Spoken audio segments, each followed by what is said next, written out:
Here we go, back there behind the alternator, right there, is your oil pressure switch. 3.5 liter EcoBoost.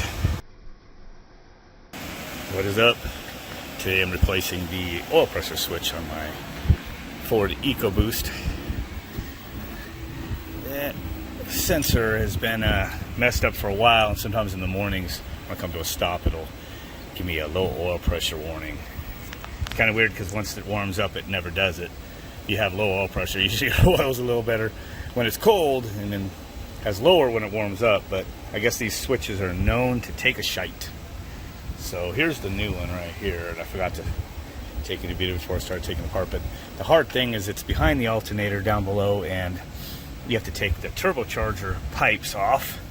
So this is the charge pipe going to the intercooler. It pretty much could stay on. I loosened the clamp at the 7mm, but it could pretty much stay. I left it a little loose so I could wiggle it, because getting that other one over there off, a little fun. And of course, something I did the first time I pulled this charge pipe off, or this is actually the intake pipe, not the charge, but I have JB Weld on it again because I broke that stem, the nipple, the last time I pulled this pipe off. Just got to be careful not to grab on that. And the reason I pulled off these pipes the first time was to change the water pump. You just got to get these pipes out of the way of the water pump. So taking this off would probably give a little more room to see down there. Looks like there's probably only one socket there, and I think the rest of it just pops off. I probably should just go ahead and pop that out of the way, because I think it's going to be real easy if I do. Okay, before I pull that off, just so you can kind of see how it is, but these tubes, you got to take off those top nipples of that intake tube, and that's the one that I broke right there.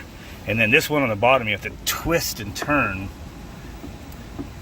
and then it kind of funky, but it basically turn those things in there. See, like that's pretty hard. You see, you turn that, and then those things, little tabs go in, and you turn it, it locks on. So that bottom one's kind of fun to get off, but once you know how it works, you gotta be careful not to break it off the bottom there. I think that's actually the blow off. I can tell already what that's for. Goes back to the charged, back to the intake to relieve the pressure. So I just took this one 13mm bolt out.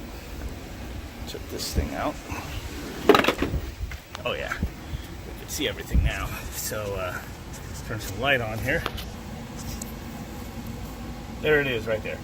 So this line, you can see it's all nasty. And it looks like the tab is right there on top. Look at that. There it is. That's the oil pressure switch right there, behind the alternator. It's probably been leaking a little bit too. And then pull that plug right off. And there's this oil oozing out of the back of that pressure switch. And it's all in this right here. I'll have to blow it out. So that oil pressure switch is toast. Yep. So I'm going to throw this rag down here, and I imagine it's going to drip some out when I unthread this up. Which I'm going to let's go see if I can put this. I did not disconnect my battery, which is what they recommend you to do. But I noticed that this spark plug socket with the rubber removed, 12.1 fit on there. The 6-point didn't. Oh, it's coming right out of there. All right, so get this off.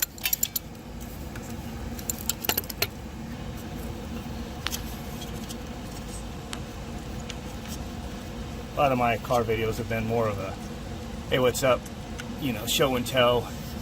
There's the oil that comes out. Let me just stab this one in real quick. Yeah. Right out of there before it all drips through. Hopefully. Oh, smell that oil. It's 13/16 back on there. Got the new Teflon tape, so might take a little bit of wrench and get that in there. It shouldn't need to be too tight, but you know, so loose that it leaks, squirts oil out either.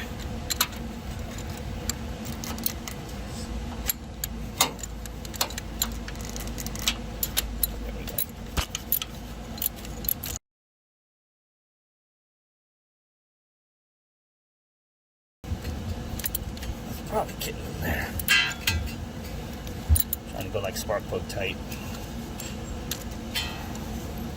Teflon and everything. Should be good.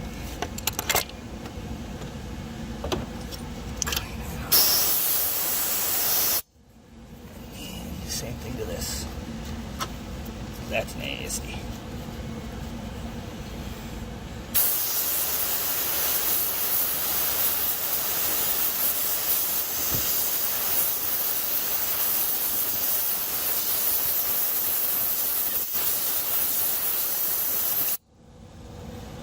That's probably good enough.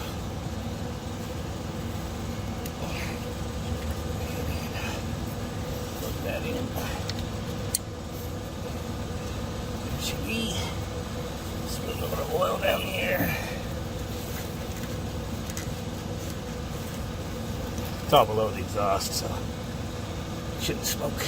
And then the other thing, you put back on.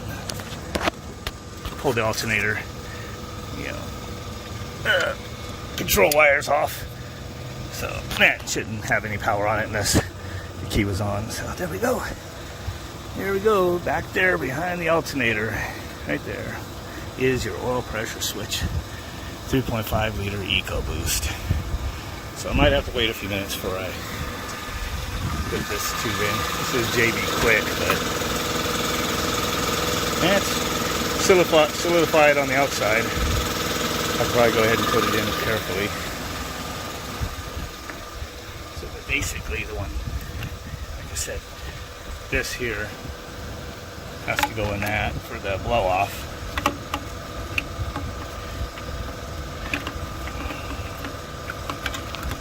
Got to kind of get this nipple over here, which connects here.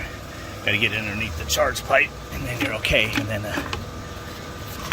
this little nipple here, it's just a mounting nipple, goes right there. But man, let's see if I can kind of get this back on the turbo at the same time. Not bumping this nipple here, which is what I have epoxied, but that's low pressure. It's not. There we go.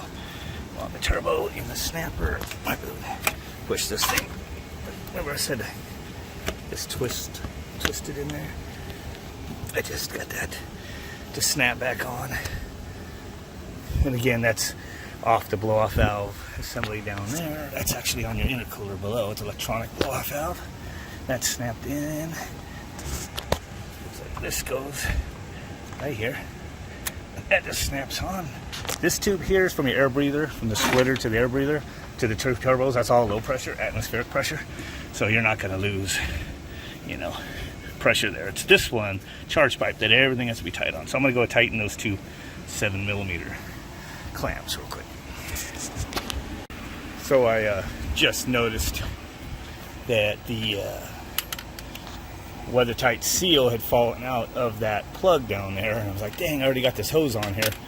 But I see at this angle I was able to reach my hand down there and actually get to the oil pressure switch and unplug it, stick that connector back in there.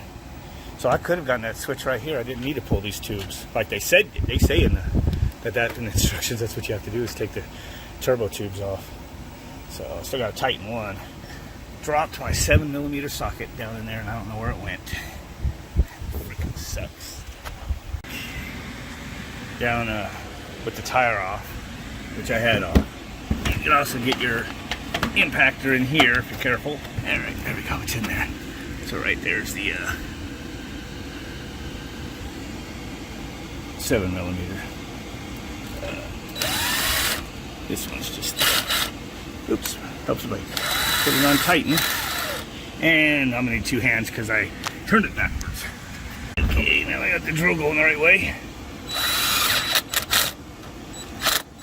So that's the intake. This one up here, above it is the charge pipe.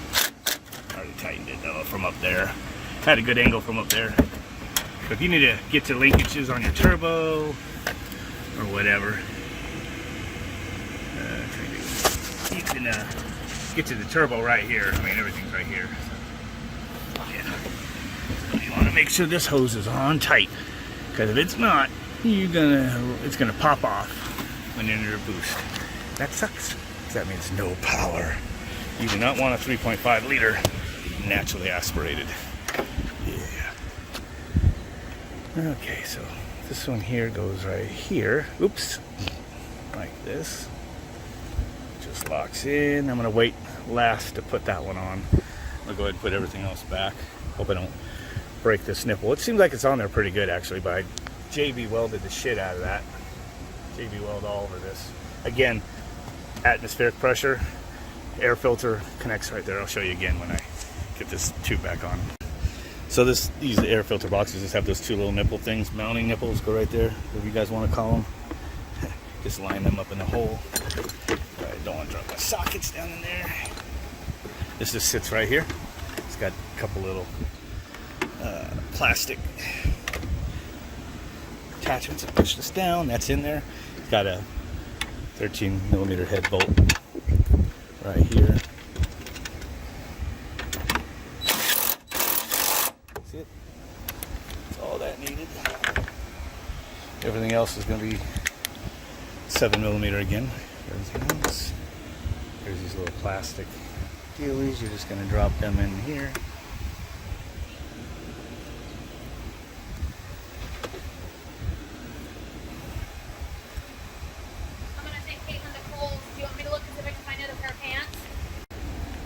After I was so rudely interrupted. Anyway, I went ahead and put this on. Hopefully it's good to go. So these are the two tubes from the air filter box that go to the inlet of the turbos. And that's what all these vent tubes are. So these are all atmospheric pressure vent tubes. So you're good there. And then this is what joins those two together. It's kind of weird. They have like a huge, like 3.5 inch one going down to that turbo, and before it reduces, and then they're like a 2.5, 3 inch in the other way. But I think they do a bunch of these. They kind of came up with these dimensions just so it like doesn't have a bunch of resonances and whatnot. So these just kind of hard to do with one hand there, right there. See, they line up in the spots there, right there.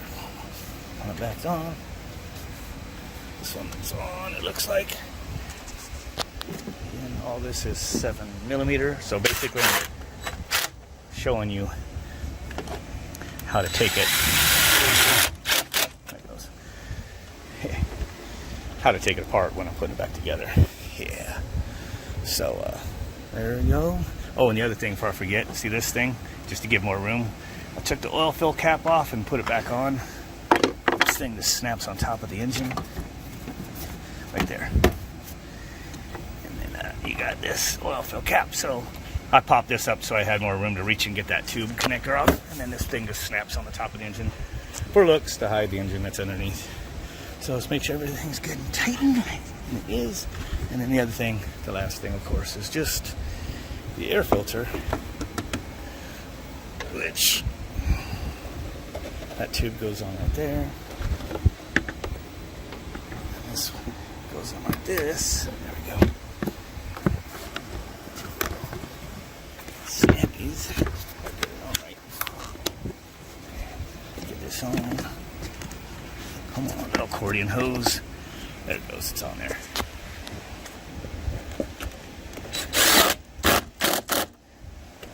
Done. I don't see any bolts laying around. So basically, I did it the hard way. And it looks like if I were to do this again, and if I'm instructing you guys, if this is going to turn into a how to replace an oil pressure sensor on Ford F-150 EcoBoost 3.5 liter.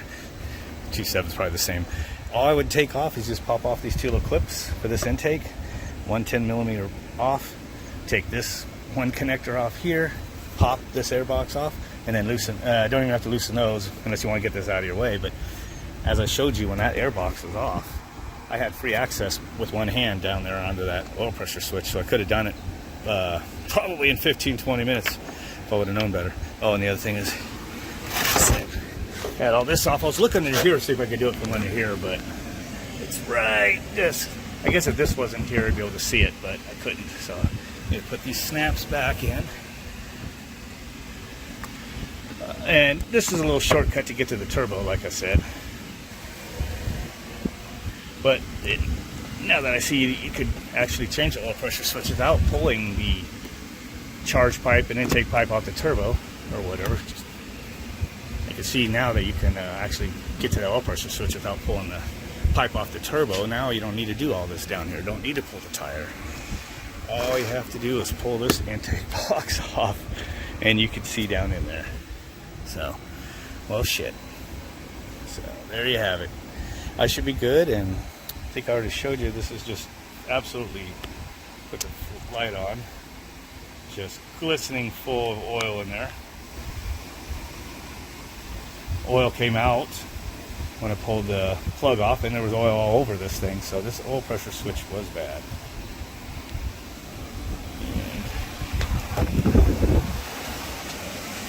I used OEM part here.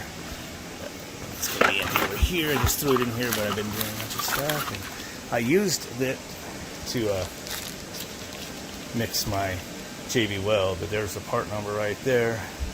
One of those numbers. Switch interrupter for the low pressure switch, and right here is that right there for you. So yeah, I'm sure it's gonna be fine. I have faith in it.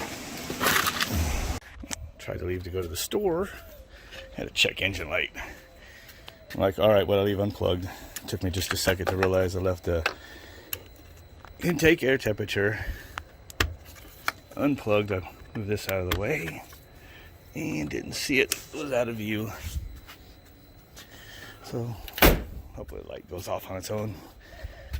Else I'm going to have to bring out the floor scan.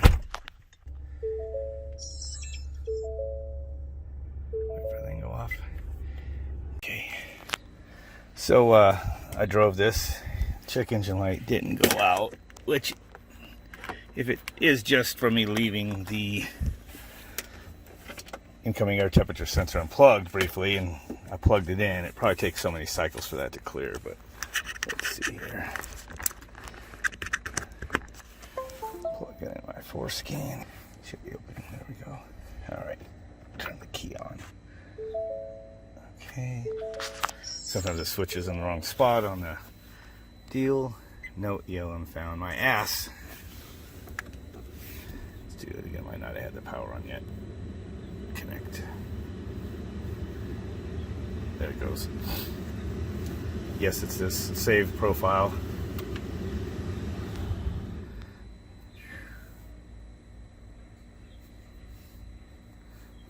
Okay, now you have to flip the switch. Checks the stuff in the explanation modules, or explanation marks, whatever that means. Oh, my daughter freaking opened the garage door and turned on the music. So DTC, intake air temperature sensor 1 circuit high. Yep, and that's the only one, so should be good. So we're gonna clear that. Remember how? I think that's this one. Reset. Yep. Reset. It should say to turn off the vehicle back on. Oh. Press it back to that. Okay, flip the switch back. It talks to two different things. Pre-cycle ignition off and back on. DTCs. No error codes, so it's fine. That light should go off. I start the engine. There we go. Just a seatbelt light. And if we go into here, I usually have it, yeah, right there. So I hit start. I can never remember what it meant. It's reading the incoming air temperature sensor, 138 degrees, which it should cool down after a few seconds of the engine running and drawing air through it. But under the hood, sitting there, that's probably accurate. Fuel pressure, and then there's the high pressure fuel. Let's see, goes over 1,000 psi. Yeah. Got the engine coolant 192. Expecting this to come down a little bit. Should be drawing air out from in front of the grill. Anyway, go ahead and stop that. That is that, so should be good. Yeah.